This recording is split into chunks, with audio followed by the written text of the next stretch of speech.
Welcome to Edge of the Rabbit Hole. Great to have everybody back for this Tuesday evening. I'm Mike Ricksecker with my co-hostess, Vanessa Hogle, and of course our lovely chat shenanigator, Shana, down in the chat room.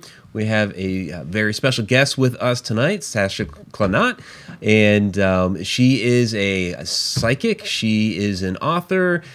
She's a paranormal investigator. She runs ParaCons. She does all kinds of stuff in the field. So we're having a great chat with her just before we got on the air. Almost didn't realize what time it was. And so, Sasha, welcome aboard. Great to have you. Absolutely.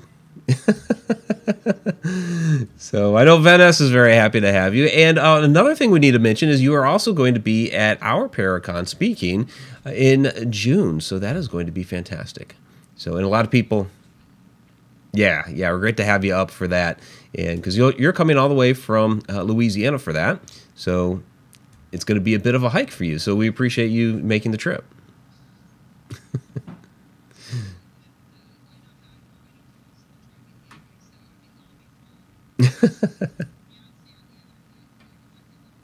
Right.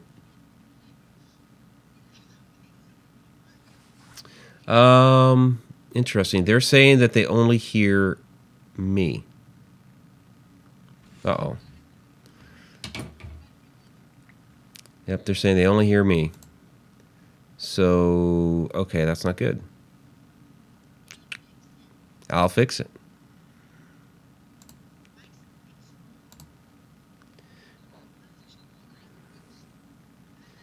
Let's, Sorry, guys. Yeah.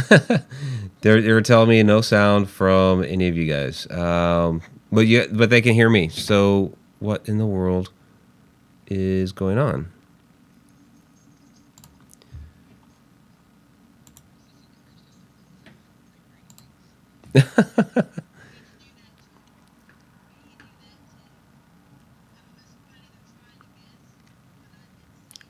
Right.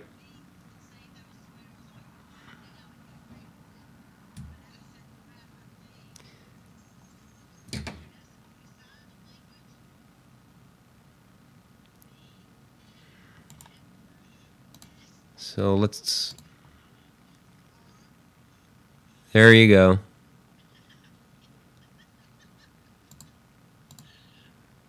Okay. Did that work? Let's see. So, no, the podcast said very faint for the guest. Vanessa, this, okay. Somehow it's not. Yep. Still the only voice, so I'm not sure.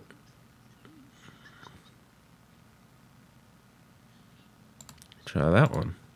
Okay, what about that? Now see, it doesn't show any. Because see, the levels are reading fine, so I'm not... I don't understand why it didn't work to begin with.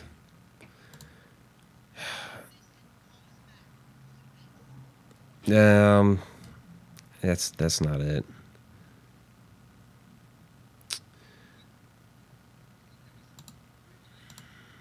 No.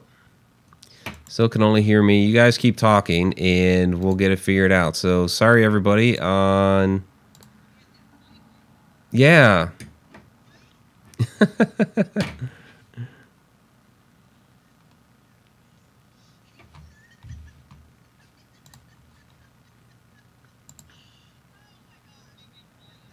Right.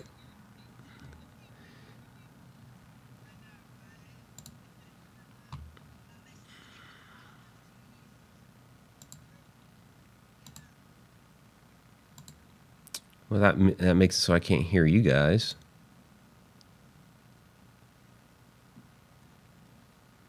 Now I can't hear anything at all. Try that. Okay.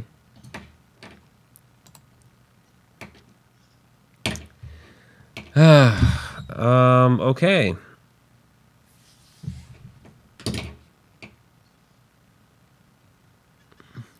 There's one other thing I could try, which is pretty lame, and that is if I just use this microphone to pick you guys up off of the... I hate doing that because it sounds like crap, but we can do that. All right. Say something. Hello. All right, so that's going to make it real faint, so let me... oh, crap. I'll have to... They'll be able to hear you now, but it's going to sound like crap. So let me try. That's like a horror movie. Mm-hmm. Boom, boom, chaka-laka, boom, boom, boom, boom.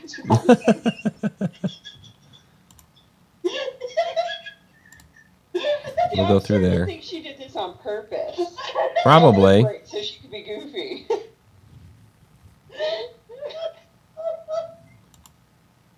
Breathe, Vanessa, breathe.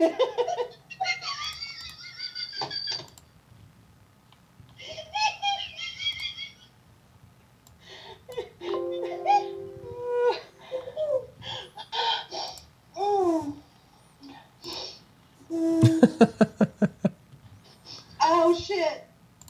All right, I'm just gonna try to pick a different source here so that it's a little bit better for them. I forgot I had jalapeno juice on my finger. Oh, nice. All right. Oh, get smarts.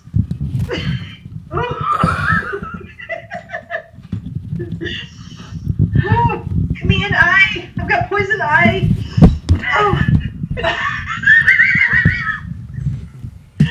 This reminds me and my son, driving down the street, and we're doing impressions, and we were doing that one from that one comedian who's, you been here for an hour. You eat too much. You want some coffee? The one that comes up on stage.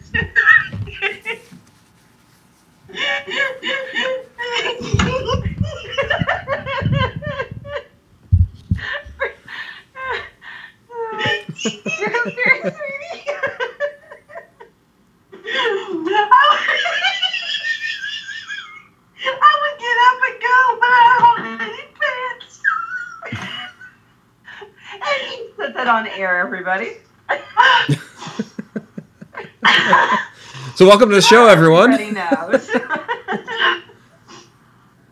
Okay. I've got pepper eyes, so go ahead. I think you may be laughing harder now than when you would laugh at ectogasm. Oh, God. Oh, pepper eye. Oh. So, Sasha, welcome to the show. Hi, darling. Oh, can everybody hear us now? Oh, my gosh. Rebecca Gardner saying, I want whatever Vanessa's been taking. It's hot pepper jalapeno juice in my eyeballs. Okay. Oh, it sucks ass. It's not good. Big hairy donkey balls. That sucks. Oh. Okay. All right. The kind of reboot here. Welcome to Edge of the Rabbit Hole. Couple technical difficulties start off. I guess we'll have to troubleshoot the sound again, Vanessa. We've gone a couple months now just fine, so this is a little annoying. And, of course, our fantastic guest, Sasha Klanott. Thank you very much for joining us. So, again, like I said, psychic medium, author, paranormal investigator, and she has her own ParaCon going on this fall, and she's going to be at our ParaCon this coming June. So, again, welcome, Sasha. Yay! I'm excited. I have to say this. I am excited to have Sasha on because she did something that I thought was so fucking ballsy. And that was do Haunted Bourbon ParaCon, essentially, except for her man, putting that whole damn thing together primarily by herself. Yep. You know, you killed it, hun. That was a huge undertaking. A huge undertaking. And especially in a town that was dealing with Halloween at the same time, the vampire balls at the same time, everything. I mean, that took some brass cojones, you know what I mean? And you did it, and it was a complete success, and that is shown by how many people are wanting to return and speak for you. And so hats off to you, big kudos to you, because that's huge, okay? Thank you. Huge. I had to say that. Oh,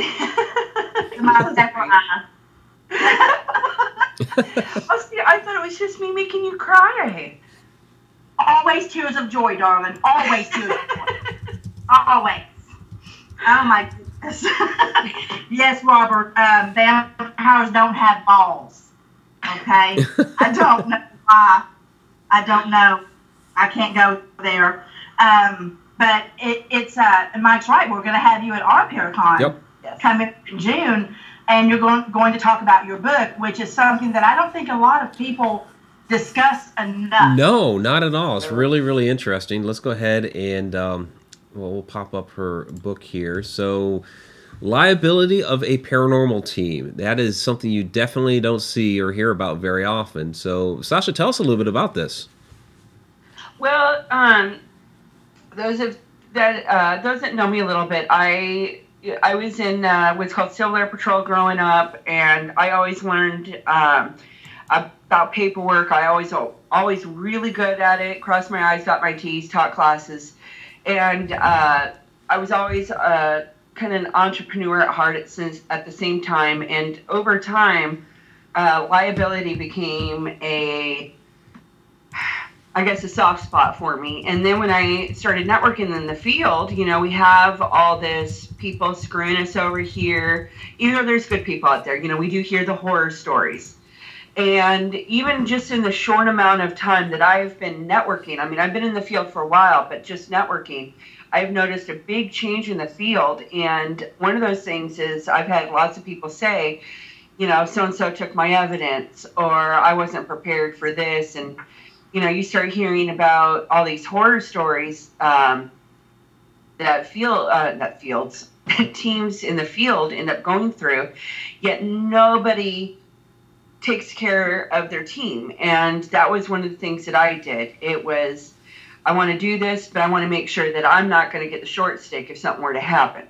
And so my book goes over, what kind of paperwork you should have, what liability actually is, why it affects us. A lot of people, which is the biggest misconception, we're the paranormal field, and we hunt things that we don't see, and people don't take us seriously. Therefore, we don't need liability, and that is so wrong. Especially with the TV shows that come out. Now, I'm not knocking the TV shows, but because they've come out and they've helped us become a lot more accepted.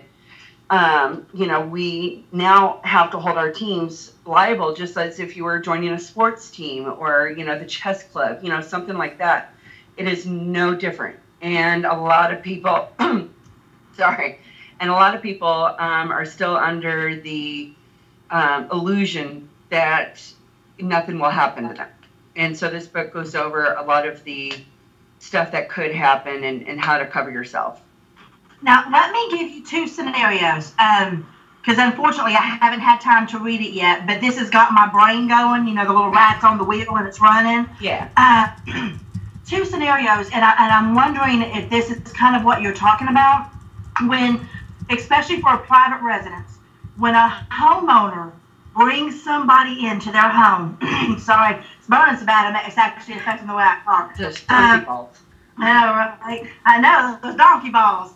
But when a homeowner brings a team in to their home to investigate, I think what a lot of people don't think of, including the homeowners, is if one of those team members gets injured in their home, their homeowner's insurance is responsible for their injuries. And that's huge. So teams really do need to, now I know Gwen does this. Gwen does this with EPI. She actually has waivers absolving the location that they go to of liability, so that they can take that worry, that stress off their shoulders while their home and their situation is being investigated. So, I mean, that's something pretty big to think of. Yes. The other thing is if you have the homeowner there with you while you're investigating. If they were to get injured during this non-normal situation in their home, technically by law being instigated by outsiders, that team can be held liable for any accidents that the homeowner might have. Is that correct? That would actually come down to state, but that's what a lot of people don't realize is that it could actually go either way, especially in a situation like that, because you are still in the client's home, but we are the ones creating that environment, and a lot of people don't realize that. Or another thing is a lot of people don't realize that they're waivers that they download off the internet because they're generic. Oh, this will work. No, especially not in the paranormal field. Most waivers don't go. In case of ghost possession, not something you commonly find on the internet. But yeah, Gwen wrote hers, but she's got a law enforcement background, so that helps. Oh yeah, I'm sure she. Yeah. And another example is when a team member goes into a home with you and they come to find out they're a kleptomaniac. Yeah. I have heard immense horror stories, and at that point, you are liable because most teams do not do a background check, and that could actually be considered negligence. And sure could. Right, and then, and not only are you telling the client, my team, when you bring them in, my team is not going to do anything to you, and then to have a team member do something, and you didn't take the proper precautions to prevent it, you then fall under negligence. And we've all heard similar horror stories of a team member lashing out or doing something stupid during an investigation. We've all had horror stories. So let me ask this: should we start doing full background checks, like when you're applying for a job and an employer they have you fill out all the background information, they have you go for a urine test? Should we be doing that as paranormal investigative teams? My personal opinion is because I do it. I have been doing it for years. I'll get to know people, but before they sign on that dotted line, I do a background check before I were to bring them into a client's home. Technically, legally, you're not required to, but if you're bringing them into a home, as I said, it could be considered negligence. So it comes down to, is it worth it to you to do that extra background check? Because there's programs out there that'll do it. I think it's like $20, $50 a month, and you can do as many as you need. Yeah, you can do unlimited, or you can just do individual. I have actually had to bring a background check to someone before, so okay. My personal background check, so you can have them do it. So I do it. I think a lot more teams need to do it, especially considering, again, all the horror stories we hear about, anything from stealing to a team member going completely wonky. Well, I mean, let's face it. Let's just go ahead and talk about that white elephant in the room. We all know there are some shady motherfuckers in this field. Yep. And if you bring somebody That's true. in, you bring somebody into your team that you haven't properly vetted, what if they're at this private location with you, this private residence, somebody's home, and their actual reasoning for being there is to case the joint? Yep. Yeah. I have actually stopped that from happening. Wow. I was doing a new team a favor, and they told me their team numbers, and my psychic spidey senses kicked in. And sure enough, that team member, they weren't officially a team member. They were going on investigations, but they were in the probation area. And sure enough, they had multiple charges of robbery. Well, okay. We have a couple of relevant questions in the chat room. Real Paranormal Activity of the podcast makes an interesting point.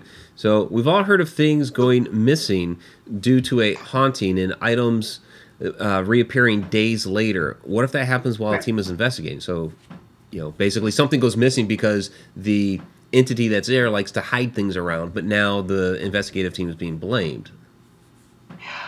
That's exactly what waivers are for, and that's why and I'm so glad that question is asked. Whoever asked that, thank you so much.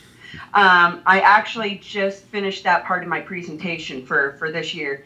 That is why you do custom waivers, is because, as I mentioned earlier, in case of paranormal possession, I mean, normal generic waivers won't have that. So you actually need to include that in there. Now, you can add that even if team members steal it, that you're not responsible, but any judge that would go in front of that would be like, no, you were negligent. You were beyond that normal leeway, and you still invited him in there. So you can add it in there, but it doesn't mean that a judge will take it. Now, if you say, hey, there's no proof that the team member took it, but it adds in there that items may come up missing because a ghost decided to be a jerk. Right. And, I actually have that in my waiver, and I have possession, mood changes. These things may happen.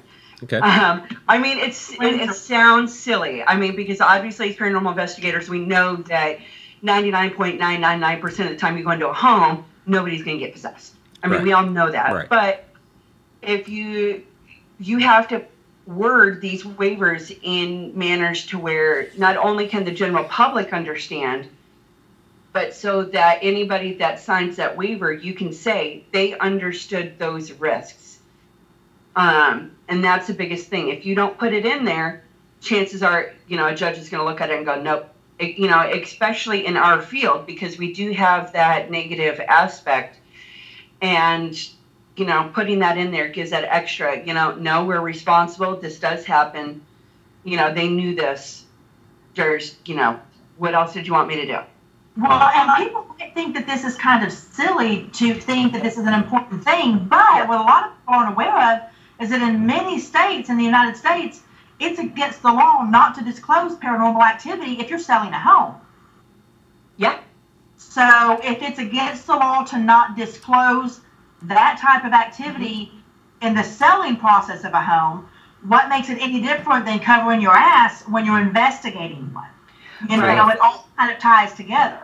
Right, and that brings up another scenario on why you need to have these waivers and why you need to have, which is covered in my book, why you need to properly collect evidence correctly, not just throw it somewhere and deal with it later, or have it spread out between the team members where it can easily be contaminated. And that is actually a perfect example, because it is illegal not to disclose if a house is haunted. Who do you think they're going to call in to verify if it was haunted or not? Who do you think is going to end up in court to say, hey, this is why I said it was haunted? Because now, as paranormal investigators, we are now affecting people's lives. Not just, we were before, but in a completely different level. We are now messing with their money on a completely different level. These are houses that could have been for generations and generations, or, somebody knew it was haunted and they sold it to get rid of it. And it wasn't, now this family is being completely terrified. Right. And they've got to go to court. So, team members have gone to court, or not team members, teams. It's not on the everyday news, but it has happened where you do have to go to court. And that is not only in the importance of signing a waiver, but as I said a couple minutes ago, making sure that your evidence is airtight, because if there is any reason to think that your evidence has lost its integrity, not only do you look bad in the court, it ruins your reputation as a team, and then you could held liable. You can actually be held liable if your evidence is not kept secure. Interesting. All right, well, we have a $10 super chat from Tom McNicholas. Thank you very much, Tom. It's always appreciated. He says, hello, Sasha Klanott, and to Mike using his IT smarts to get sound. So we'll get it figured out for the next episode for sure. So Tammy Heitzman has a question. What about getting bonded? Very good question. So this is a gray area. It is not legally required to unless you host an event. Unfortunately, A lot of teams host some kind of event, so you Right. are supposed to. Now, the little loophole around this is when you have it at another location, i.e. like a hotel or something like that, you usually fall under their insurance, so you don't have to be bonded. But that is why a lot of these locations are either charging so much because you fall under their insurance. Granted, some of them are just selfish, but you know, it is really expensive to be bonded. I would suggest it because my event gets hosted in different locations each year, as well as I have a monthly ghost hunt. Okay. And so it's just an extra protection, and there's nothing wrong with it. It also covers, if I'm correct, when you have to cancel an event even. And there's some issues canceling that, not just if somebody gets hurt. So it is really good to be bonded. It's not legally required under most circumstances, but it's always good to have just in case. Fantastic. We need to shout out Jen. Yep, Jen. Mike? Yep. Yeah. Jen with a $10 super chat says, "You guys are the best." Thank you, Jen. Always appreciate that. Thank you, guys. You guys are fantastic support. So very much so. And that actually, I mean, you bring up a really good point, because in the past, 3 to 5 years, you've not only have you seen a rise, an incline in paranormal investigation teams and acceptance around the world, but at the same time, you've seen a lot of the dregs really, rise to the surface, and you've seen the dark side of this field, and the lying and the cheating side of this field, and the money thievery in the side of this field. Yep. We've seen a lot of that. So to me, it just makes good sense, good horse sense, to make sure that you're covered on all sides. Right. And that's the biggest thing is that everybody in the paranormal field wants to be treated normal. They want us to be taken seriously and stuff like that. But, just like you said, we now have gotten to that point to where we are just like everybody else. We have people taking advantage of people. We have people that have criminal records trying to get into this field. We are just like everybody else now. And now, because everybody wanted that, now you actually have to cover yourself just like you would anybody else. Absolutely. Absolutely. Dawn, Spooky Spectacular, asks, do a lot of historical venues make you sign waivers for their property as well? More often than not, they do. Usually, I know like a friend over in Mississippi, she had a monthly investigation, and everybody that attended the event had to sign their team waiver and then also a waiver for that location. More often than not, they do, and those are the ones that will usually be a lot more expensive, because they've got to, if something were to happen, in order to bring, somebody knocks down a wall, it's going to be a lot more expensive to build up a place that is historically protected versus, Joe Schmo going out and buying some sheetrock. We had to at West Virginia State Penitentiary. Okay. We had to waiver in hand, or else we weren't getting in. Yeah. So, and that's understandable. It's a dangerous place to be in the middle of the night with the lights out and everything else. And I'm a klutz. I mean, I'm an accident waiting to happen. The fact that I didn't fall and break my nose is miraculous to me. I am that person. But I did understand. I did understand. I was trying to think. There was another one that somebody had in here. Let's see here. Okay. Timothy Petito, I think I said that right, because I have, his house is haunted, but a paranormal team came and did their investigation. That wasn't it. I was trying to find, there was another good question here. What is your worst case scenario that you've seen for somebody not having a waiver? Oh, goodness. It was actually probably the robbery one. Where I mean, now granted, there was no proof that he was using the team to do it, but it kind of put 2 and 2 together. that was probably worst case scenario. Nothing ever came of that. You know, they were removed from the team shortly after. But you know, we've all seen a particular situation where hosts do not, for events, because they don't get their money back. They buy tickets and stuff like that. That you don't sign a waiver saying that you get your money back for a refund. You don't expect a refund, stuff like that, and you lose money. I mean, how many times have we seen stuff in the field? But yeah, as far as that, I mean, that's the closest. Luckily, the teams that I hang out with are usually fairly covered. If not, then I go, hey, you know, you might want to kind of slip this piece of paper in there.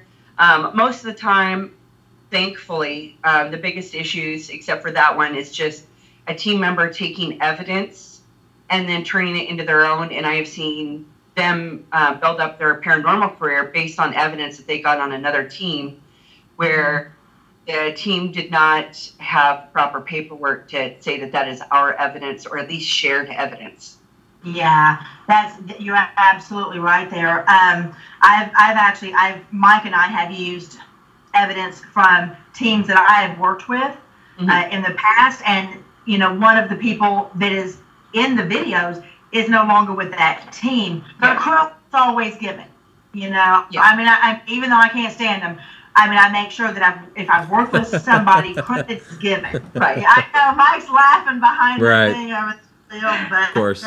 But you know, because I believe that, you know, if you did the work, regardless of whether or not you're a douche, you need to get credit. You did the work. You know. Right. But I have another question, and this is more this really more affects the female investigators, and it's something that I think we need to pay a lot more attention to. Something I've noticed over the past year, Mike, I know you've noticed it, is that when you have a field that is expanding to the pace that the paranormal field is, and you're allowing so many new people in, and you're meeting new people, and you're networking, and you're talking, you get a bombardment of pervs. Oh yeah. And I wonder if maybe social media needs to be part of the vetting process. Yep. When people bring in people onto their teams, because I mean, I've often wondered how often women have been accosted, attacked, you know, approached in an inappropriate manner while they're on an investigation with somebody whom is new. Exactly. Mm-hmm. And I mean, how would you tell a team to handle that? What would be the steps that you think they should take? I do background checks on my clients. I literally do. You know, I cannot, and that was actually because I actually had a team of girls. I mean, they had males on their team, but basically almost the scenario that you were implying. The girls are the ones that just happened to go. They were only there for an interview process. And while one of them was getting baseline, the other one was cornered into the bathroom. And luckily nothing happened. Oh, yeah, luckily nothing happened. But needless to say, you know, a lot of people, you know, I have been assaulted. And so not because of the paranormal field. So I naturally have a distrust of, well, people in general. I mean, I love people, but I'm a black or white. Either I trust you all forward, and even though I shouldn't, or, you know, I just don't. But I try to always, I have a mindset of keeping people safe. And what I do is I do not meet a client alone, unless I'm meeting them in a public location. I mean, not overly public, not, you know, not quite like in the middle of a mall type thing. You know, nobody really wants to talk about their paranormal issues there. But, you know, maybe at like a coffee shop where I know that we can sit a little bit to the side and it's not a problem. Or, you know, I bring my huge fiance and I feel like, yeah, go ahead, try something. And because I do like to try and do an interview at the client's home sometimes to try and get acquainted with the, you know, possible entity, as well as get baselines before an investigation. So, you know, Sometimes it works out to where we do and we don't. But I make it a general rule. When I had a case manager that was female, I said, if I ever find out that you met with a client by yourself, you will be terminated from the team. There is no ifs, ands, or buts. Yeah, I just, and it's not that I don't think all women can't handle themselves. We're not overly frail creatures, but it happens, Yes. Right. Unless you are prepared for it. Now, if I knew that my team member carried all the time, then I'd be like, go ahead, let them try.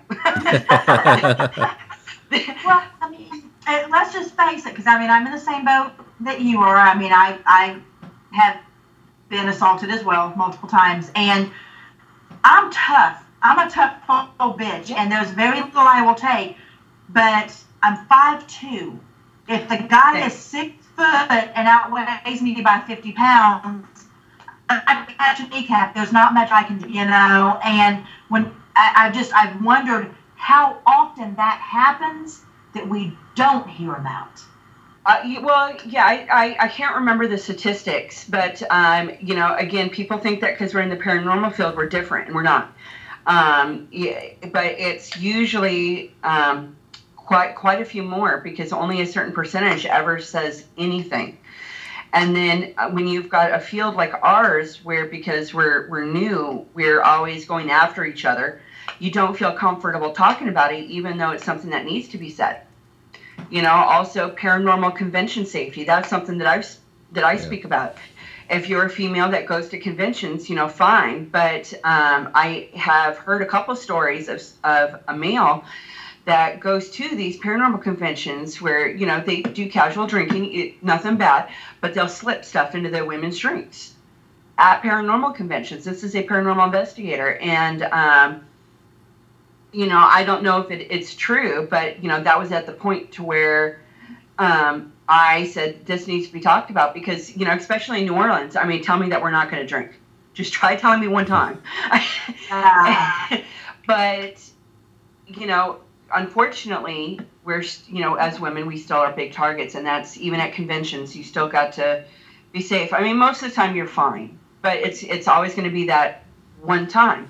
The one time that I was, I was severely assaulted, it was because I didn't follow my safety rules. Literally, the one time I didn't. Yeah. So, as far as bringing it towards the clients, you have got to act just like it is a normal field, because some of these people do have mental illnesses, and that's just the way it is. And some of them do want attention. And, I do background checks on teams and clients. I make them sign paperwork that says that it is okay for me to do a background check. Not that I need their permission, but that they are aware that I am going to do that. And I will Facebook stalk. You would be surprised on how many people do not make it on my team because of the stuff that I see posted on Facebook, or looking up somebody's email, just looking them up. And I found out, I made fun of it because I knew that they would be okay with it. But I saw a specific order by looking up their email that they had gotten porn, that they had ordered porn. I saw their, so you would be surprised on the stuff that you would find just by basic detective work. Mm-hmm. Yeah, I have almost 700 friend requests I haven't even opened yet. Because that's I should be a little bit more picky, but I do scan everybody. If they don't look, unfortunately in today's world, you can't even have the same, it's hard to have somebody on your page if you don't have the exact same outlook on everything. Luckily I'm not like that, but everybody's going after and attacking each other. So I have to look at how they express their views, because if they're a hostile person, that's not somebody I want on my page. If they look like a robot. Now I'll tell you this: you want to know how I vet my people, my new people. First, they got to have at least 100 mutual friends, and then one of the main ones I check to see if they are on his page is Mike. Oh, that's true. He doesn't even know that. Well, now I do, but thank you. Yeah, that's a compliment. I go to the mutual friends, and if I don't see his face, I'm not accepting. I don't know if we had the mutual friend when we met.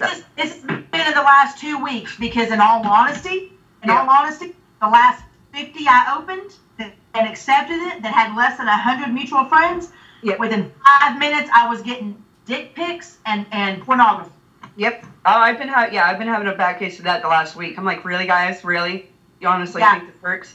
Or now there's a thing to where they ask you if they can add you to a group. It's like, you can't add people just to add them to a group. Right. But I don't know if Facebook's punishing people or not. But that seems to be new, and I've seen a lot of people on my Facebook get upset about. So yeah, if they don't have if they don't have more than about 150 or so, then I'll stalk them a little bit more.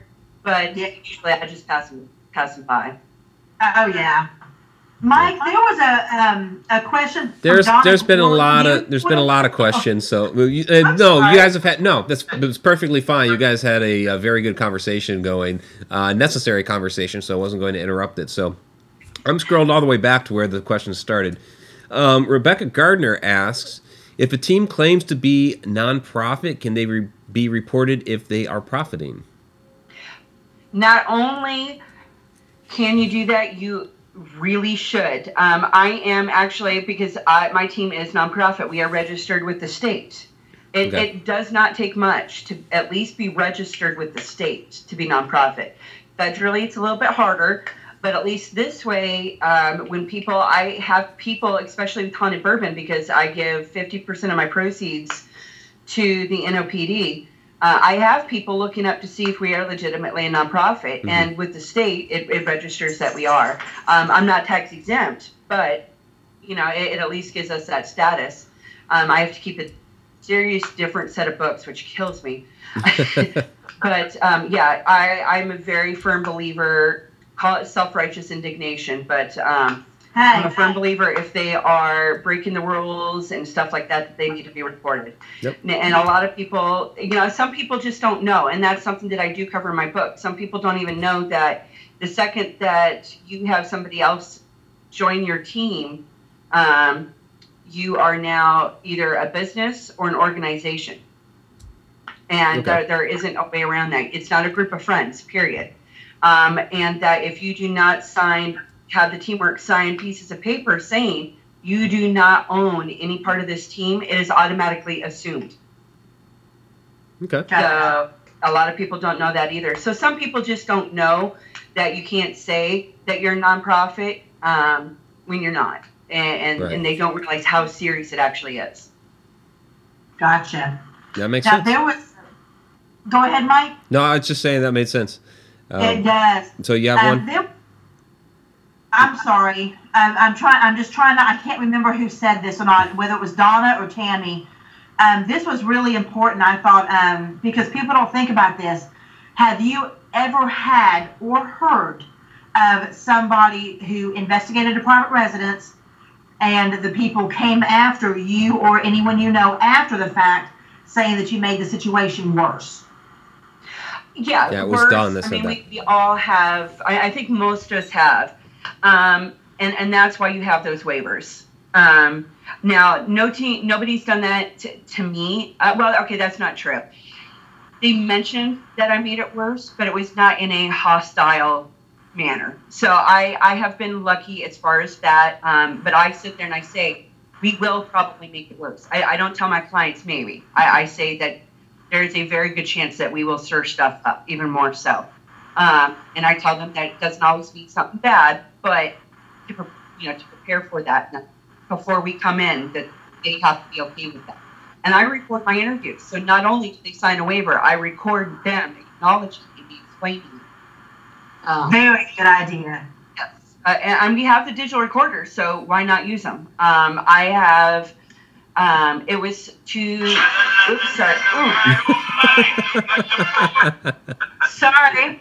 That is everybody. Not your ringtone. Yes, that was my fiance's ringtone going, kiss the girl. Nice. That is the best. Yeah, now I know there's a little mermaid in there. Oh my gosh. That was awesome. Oh, by the way, they're loving how knowledgeable you are. I'm learning a lot. Yeah, to follow up on the nonprofit, if you do discover somebody that is profiting a lot, Rebecca Gardner wants to know, who do you report that to? Oh, see, now she got me on something I don't actually know. It would probably be the IRS because they are the ones in charge of nonprofit status. They are the ones that are in charge of the taxes and stuff like that. So, you know, it also depends on what scale. I mean, like if they're, you know, like this big, huge team, you know, where they almost like a cult, then you could probably call the FBI. I mean, that might be a little extreme, but I would probably just start with the IRS because they're the ones that handle the money. Okay. That makes sense. Wow, that's really interesting information. I never would have thought of that. You do have a lot of knowledge on this, y'all. For people who are watching the show, we're not going to be able to get to all the questions, but Sasha covers so much of this in her book, and I would highly recommend going ahead and ordering that on Amazon and really brushing up on this, because this is important. This is really important stuff. And you're talking about your hobby could cost you your life if you're not doing things correctly. It really could. And anybody's more than welcome to ask me questions. You know, fair warning, I have squirrel syndrome. So, you know, I might not get to you right away because I'm planning, you know, a monthly investigation. I'm planning I'm starting to write another book. I'm planning trips. I've got 4 or 5 conventions, and I crochet. So, you know, it's a continual thing. And I'm hoping to actually expand on this book. And you're planning a wedding. Oh, yes. And my wedding next month. Or not next month. Next year. I would have corrected you. It's okay, darling. It's okay. Mike, did we miss one up there? There's a few. So there was one. I'm trying to figure out who asked it. Oh, there it is. From Rebecca Gardner. What do you think of a paranormal blacklist? I don't know if it's the slightly vindictive part or the self-righteous indignation, but I think it's not only a good idea. I think that we should try and have it. The only issue with the blacklist is who gets to dictate who gets on it. And that's, you know, there's what are the standards that you adhere to, and then you'd have to have, you know, whatever organization that puts those standards together and puts the list. Yeah, it becomes difficult. And I've had that question thrown at me before, and similar ones to it, and it always comes down to who, you know, what's the standard, and you know, what's the organization that's adhering those standards. So it's tough. And I think that if a large group of people got together and created a fair format for it, I think a lot more people would be accepting of it. But because there are so many people out there, especially the ones that we look up to, are more often than not into fame, it's really hard to, even though we look up to them, to kind of trust their judgment on that. What if the list was something like, Mike, what is that thing called where, was that Susie's list or where? Oh. Yeah, where you can't pay to get on it. Right. But it is essentially a referral list. And there has to be documentation of, you know, there has to be testimony from people that you know have experience with you, and there has to be all of that, and nobody can pay to be on it, to be listed on Angie's list. Angie's list. There you go. I'm sitting there going, but yeah, and that is something that at least me personally, that I would be for. You know, obviously there's some issues here and there, but I have had to report people on Angie's list before, which is why I can't believe I couldn't remember it. But, you know, it was a pain in the butt. But I did feel that they needed to be reported, and their rating did go down.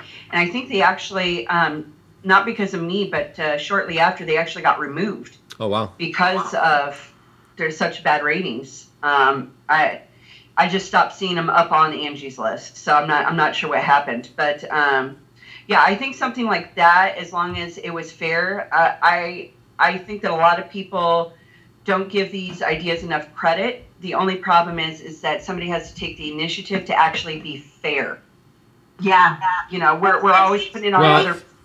Yeah, and I think one of the problems that you encounter is what's fair to one person is unfair to another. So that's right. And I think that's where people start kind of butting heads on this subject, and that makes it difficult. Right. Yeah. But I mean, but the doctors, the board, that was only a recent thing. So, steps, somebody at some point has to, or not has to. Steps can be taken, but yeah, a board. You still had to train to be a doctor, right? And you got a bad name before the board was out, but now they have ability. Yeah, and that's one in which you have to get licensed, and if you break the rules and you go before the board, they can take your license away. Well, it's Paranormal Investigator, we don't have a license, so again, but you didn't have a license as a doctor beforehand. You would just study under somebody, if at all. I mean, beforehand. So they had that, right?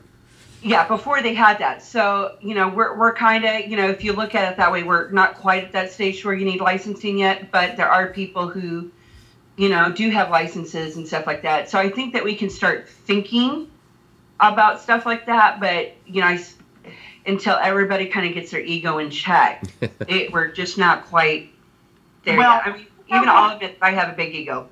You in Oklahoma, that licensing thing, that's not necessarily accurate. If you are technically listed as a psychic and you want to do readings in public, you have to be ordained. Really? Interesting. I did not know that. By law, ordained, registered with your county. Yeah, and that's actually a good example on business licenses, because here in New Orleans, psychics can't get business licenses, period. Wow. Yep. Out of all the places. Interesting. No, you can open up a shop and have psychic readings in there, but you can't, it's really hard you can't just say, okay, I want to psych, because they refuse to acknowledge it as something legitimate. Because, even though it is New Orleans, we're very accepting, there still is that high, Bible Belt mentality, which, isn't bad, but it does interfere. So down at the square, during the day, the psychics are only allowed on one section during the day. Right on St. Louis Cathedral. Yeah, by the side of the cathedral. And then at 6 o'clock, then after everybody else, all the artists are done, because they pay, because we can't get permits for what we do. We aren't legitimate in their eyes. And so after 6, after the legitimate artists move, then we can take over at night on the sides. But yeah. It's fascinating that they put the psychics in front of the church. Well, it's not only because it's actually a smart move on the psychics' part, because that's where everybody wants to go. True. So it's less about being allowed to, as it's just more marketing. And when they tried to forbid it, I think it was about 10 or 11 years ago, they the psychic said, no, this is a religious practice. You can't tell us what we can and cannot do. Therefore, you're not even allowed to get paid per se. You have to take donation. So if you're New Orleans and they give you a straight price, walk away. Gotcha. Okay. Gotcha. So, question from Tom McNicholas. We do have a couple of questions still out there, so we only have a few minutes left. So we'll try to run through them kind of quick here. I'm not in a rush. Okay. From Tom McNicholas, do you have or need to have everyone sign a waiver on a public investigation? Yes. Including staff. Now, obviously, if you're at like a hotel or something, but if it's like a small location and there's only like a couple staff, it cannot hurt to have them say, you're not going to sue us if we do something. But yeah, as far as regular people that come in, pay $25. Yes. Otherwise, you would need insurance. Even though insurance is, you should have insurance anyway, but waivers help that need to have it. So yeah, every person that comes to my monthly investigation signs one. And this year, because of the location, I'm going to have everybody that attends the convention, when they check in, sign a waiver. Right. Because it's a geek bar, but because it is a bar, I'm not taking chances. Yeah. Exactly. You need to, exonerate yourself from any legal issues as well. I mean, you're going through enough to put the damn thing together. You don't have to pay for it because somebody got stupid. Right. Right, and that's basically what it comes down to. Is unfortunately there are warning labels on stuff you think that we don't need warning labels on, because there are people out there. Yeah, who thought that it was necessary to say for external use only on a curling iron? Or do not put in the shower, or do not use in the shower. Or like on the jar of peanuts, you'll see this product may contain peanuts. You think? Right? Oh, you don't say. Yeah. So unfortunately, you have to prepare for those people. Yeah. Because I have had those people try to get onto my team, and I'm like, no. You're more than welcome to come to events. We love you, but I'll come up, with something. I just think that maybe over time that's a possibility, but not right now. The world is full of people just waiting to spill coffee on their crotch. Yep. True enough. Yeah. Question from Pamela Rainey. This was back when you were discussing the different, business types and options in registering a business. So she asked, would you do a corporation? Yes. Either that or a limited liability. And if you are wanting to use that to bring in money, or if you're not planning to go nonprofit, that would be my way. Limited liability allows you to be completely separate monetarily from your team. So if the team gets sued, the people who are on the team do not personally get sued. It is just the team. So that would be my first thing. But a corporation, if that fits your setup, then yeah, a corporation would be better. But limited liability means that you're not going to, it's like one step extra for protection. Yeah. That's a great idea. Wow. You're so smart. I surprise people. I surprise people all the time. Hey, never let them see you coming. No. I think that's awesome. Especially with my modeling, too. They're all like, wait, you're smart. Really? Yeah. It's like, what was it in that movie, Devil's Advocate, that Al Pacino said? The hand up Mona Lisa's skirt.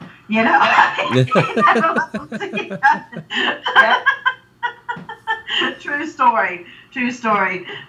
So we're getting, like Mike was, I know Mike's getting ready to say, we are getting closer. What are the basic steps that a team who might have been, in the works for a while but hasn't done this yet, what are the basic steps, the initial steps that they need to take in order to protect themselves? What would be the first thing you would say to do? Yeah, I do cover that in the book, but the short version would be contracts. That is the first thing. What you need to, as a team founder, figure out what you want for your team. I am extremely strict. I'm no fun to be on a team with, as far as paperwork wise and what I expect. Some teams are much more lax, so you need to figure out what you expect from your teams, and then add that into your contract. And then you need to register with the state.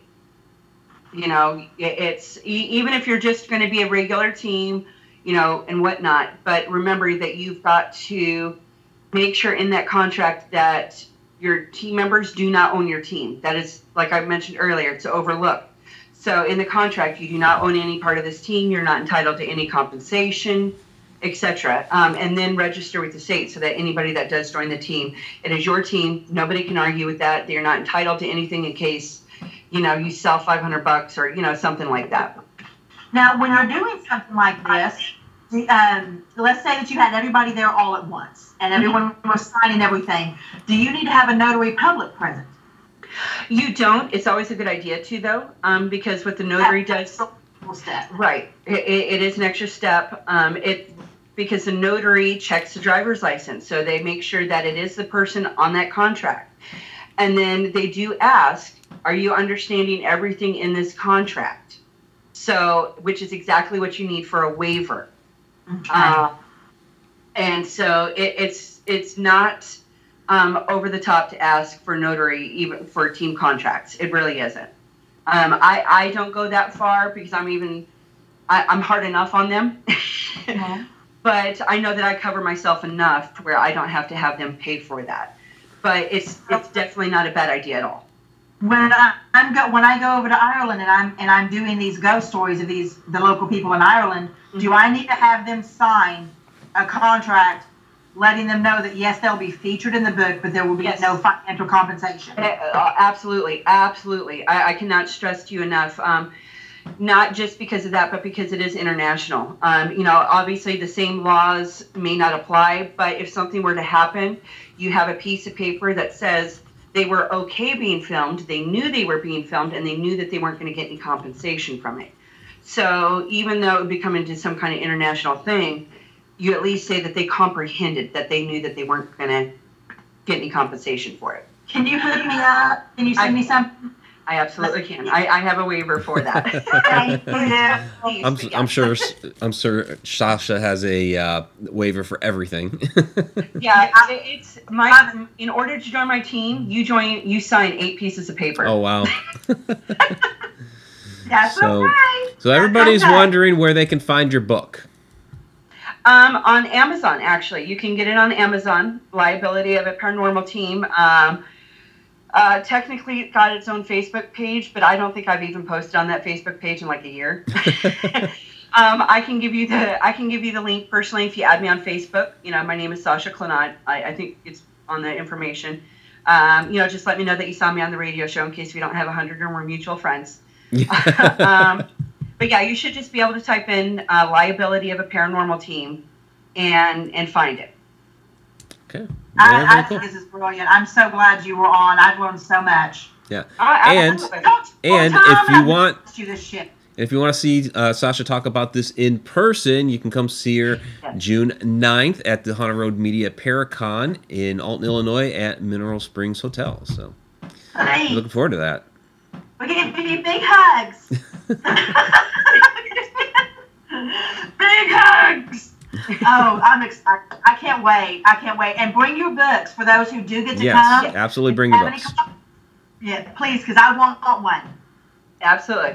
I'm going to buy one from you, okay? And I want it signed, all nice and pretty. Oh, yeah. Anytime anybody buys one of my books at any of the conventions that I go to, I make sure that they get signed. Good. Awesome. I'm happy.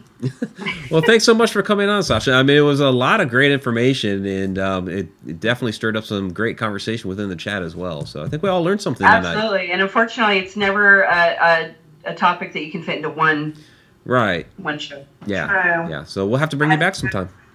Absolutely.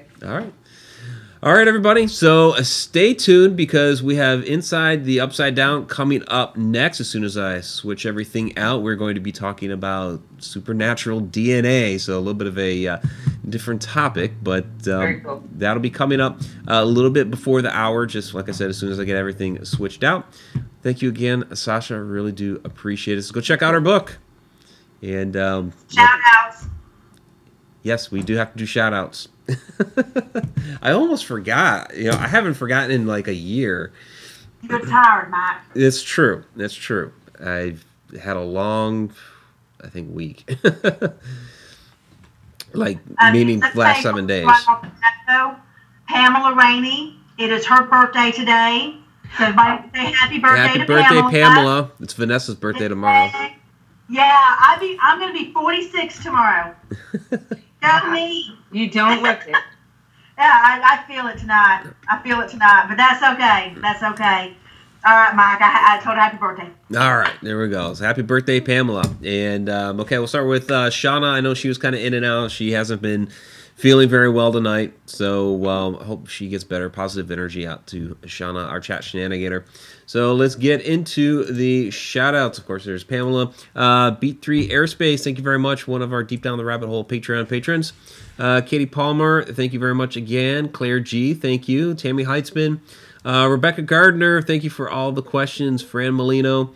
Donna Gorton, one of our Cheshire cats who is helping to shenanigate the chat tonight. Fungi, thank you again. Dawn Spooky Spectacular, thanks again. Diane Hilbert, thank you for joining us again tonight. Tim Schoen, thank you. M. Labuda 61, thank you. Jen K is out here tonight, so thank you.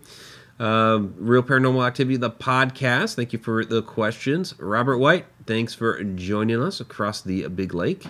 Also, we had a lot of people in the chat. Candy Orton, thank you very much. Zippy Davis, another one of our Deep Down the Rabbit Hole Patreon patrons, as well as Tom McNicholas, of course. Which we do have a couple of super chat superstars, which were Tom McNicholas and Jen. Thank you, both of you, for that. Sean Oldsmith, thank you as well. Again, always like toward the end of the show, I start losing it a little bit. Who else do we have in here? Chipper Terry, thanks again. And I know we had a couple new people in here too, I saw. So maybe I'm just not scrolling up far enough. Shay Carroll, thank you for managing the Spreaker questions out of Beyond the Light Network, which is one of the places where we are simulcasting, as well as Periscope. Which I forgot to sign into Periscope and monitor that. Darn it! So there's Beyond the Light Network. Chuck Banks, thank you. Andrew Cox, thanks again. And who else do we have? I know we had a lot of people in here. Tim Petito, he was one of the new ones that was in here tonight. So thank you, Tim. I think I also saw, Devin C., who was on the broadcast last night that for the investigation there at St. Joe's. So that was pretty cool. So I'm going to scroll back down. I see that we just had another from BD Flint. $5 super chat. Thank you, BD. Another one of our Deep Down the Rabbit Hole Patreon patrons. So, and BD is saying, happy birthday. All right.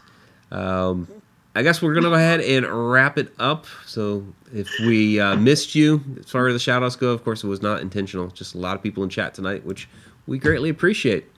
So very much so. Good. Yeah. So again, Sasha, thank you very much. Thank you. And we'll look forward to seeing you in June. Absolutely. Okay, and we'll see the rest of you in a little while. Till then.